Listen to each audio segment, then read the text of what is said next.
So I'm going to make this a little bit more interesting, and I'm just going to say the sign reads, and then on the second line we'll have this main road ahead. So that's something you can do. Also, like if you wanted to give, I'll just use the face graphic for example. So commonly you'll see on this first line what people will do is they'll say like player name. Obviously they won't put that, but they'll actually put the the character's name, and then it's like the person is saying whatever they're saying, and then they can use the next lines, line 3, line 4, etc. So all I did at the end there was hit enter, and it closed it. So your text boxes can really only hold 4 lines of text. So if you need more than that, then you need to go back in and make a new text event, and it will proceed to the next text box. One thing you'll want to do though, as you're making text, you can just right click and do copy, and right click in here and do paste. And what the advantage of that is the time saving basically. So if I'll just hit spacebar to get back into this. So the nice part about this is it would already have your player name set in there, and it would have your face graphic, and it would have your background settings and your window position, and it would retain all that. And then all you would have to do is add, line 2, line 3, line 4 of the next line, without having to, go back in. Versus, like I'll show you just to delete this.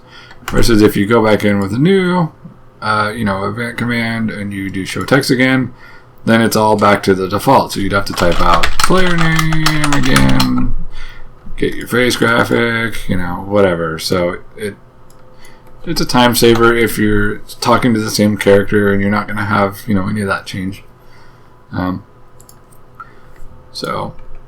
Okay. So, whoops. And that's something that happens all the time. If you double click in here, because when you double click on a event, it actually opens this editor so you can edit it. But if you double click on here, it actually does a new event command. It doesn't actually edit it, so you have to get used to hitting spacebar to edit, or else right click and go to edit. It's one of those things that I forget it all the time, but you get used to it. So I'm going to do the sign reads main road ahead, and that's all it does. And then we don't need the face graphic on there because we're talking to a sign. We're not. We're reading a sign. We're not talking to a person. So unfortunately, there's no like left align, right align. There's no word wrap either. You have to kind of just do it manually. One thing you can do, if you wanted, say you wanted this to be in the middle, you can just use a bunch of spaces and just hit the space bar a bunch. And then that will you just kind of have to eyeball it. That'll kind of put it in the middle of the text box. However you want to do it. You can do that with this up here too. If you wanted, space it until it's kind of in the middle. Now you'll see here with text, when I hover over it, it says a whole bunch of stuff. So text is placed as control characters.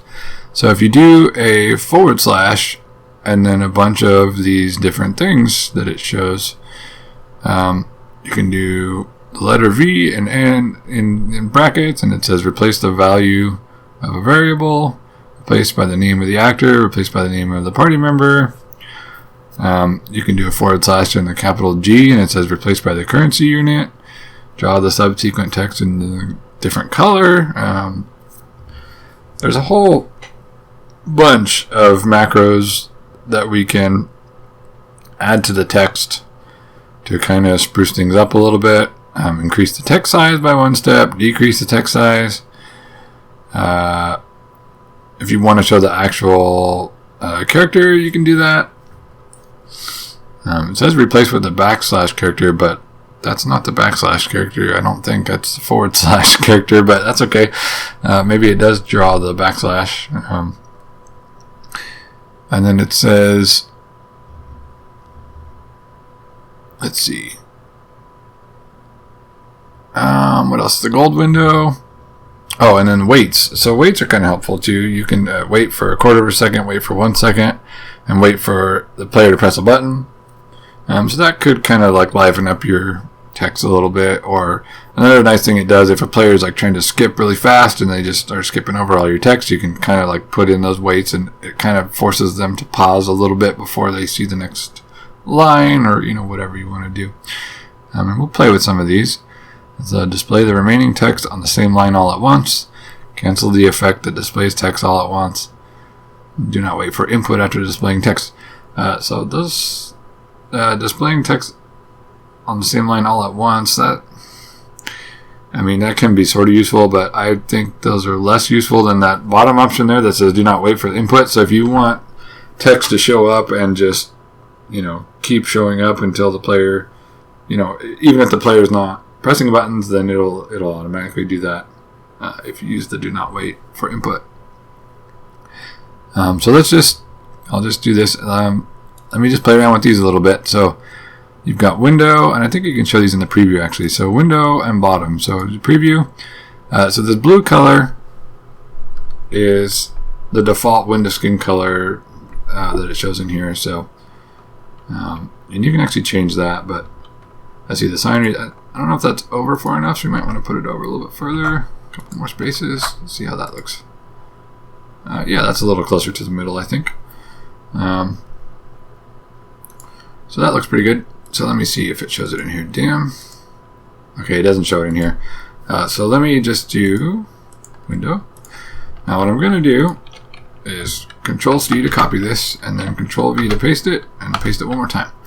So now all I'm going to do on here is show the differences. So we'll hit space to enter the edit mode for this text event, and I'm going to change the background here to dim, and I'm going to change the window position to middle, and then on this last one I'm going to change the background to transparent, and then I'm going to change the position to the top. So now this will actually show the same the same message 3 different times, but it'll give us an idea of what the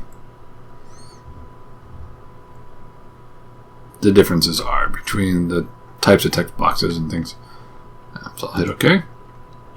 Now, as you're testing, one thing that you can do, if you don't want to start in the same position all the time, like you'll want to pick the starting position for the actual start of your game, but you don't have to decide that right at the start of making your game either. So one thing, if you don't want to go to here and then walk over, blah blah blah, you just want to test something really quick on this map, you can actually right click in here, do set starting position player, and now when you start your game you'll show up right here, and you just want to test this text box. So it's a quicker way, I'll just go ahead and play test it and save. It's a quicker way to go back in and test something right on the map where you're at. So you can, see, so we don't have to go over, and we're not very far away from the thing we want to test. So we'll just click on it again. So here's the main normal window. It looks like this. So if you just do window, it does this, this is just the default window skin with the white border and the semi-transparent gray, black background, whatever it is. And so now we have this message that says the sign reads main road ahead. Now you can see this little moving triangle at the bottom. That's a prompt for the player that they have to press a button. In this case it's the left mouse button, or you can do enter on the keyboard, and that will proceed with the text. So it'll just sit there and wait until the player presses the button. And now here we have our middle display, so you can see what it looks like in the middle, and it still looks like it's not over quite far enough how I would want for the text, so we'll just space it over a little bit further. But you can see the difference here with dim. It just does kind of this transparent, semi-transparent black, but it doesn't have the window border on the white, and so it'll always look like this with this color. So even if you had like a bright red window background, this one will still be this black dark gray color here, and it won't show the border parts or anything like that. So that's what dim will do.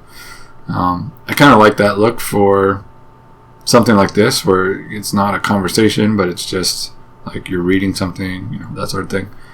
And then if I click one more time, we'll see the other option. So here it's at the top of the screen, so even though you can't see the border of it, it basically goes from the top to right at the bottom of this little indicator here, this little triangle indicator, would be the bottom of the message window, so it would go all the way across to right about here, give or take. And then transparent is exactly what you would think, where you don't even see the window at all, and all you see is this little indicator to tell you, hey, press a button to continue the text. So those are the 3 different styles that you can do. Mix and match as needed. So I'm going to go ahead and close this. And then, since we don't really want all 3 of those, that's kind of silly to have all 3. I'm going to delete this top one. And I'm going to delete this bottom one. And I'm going to keep the one in the middle. And go back into edit it. You can right click and go to edit. I'm going to just move it over a little bit more. 1, 2, maybe 2 more spaces or so. It really doesn't look like it's in the middle, but... and I'm going to keep it on dim, and I like it showing up in the middle. That worked pretty good for this sort of thing. I'm going to hit OK, and we're just going to play test again really quick. And now it should just show the message one time, and it'll be in the middle. And then that's... yeah, okay, that looks more like the middle. You can use this kind of as your indicator, and that's pretty close to the middle. I like that. And I like the dim, so we're just going to use that. So it says the sign reads main road ahead. So that's how you would add text. So in the next part, I think we're going to fill in this map a little bit more. And then we can start on a new map. So thanks for watching, everybody.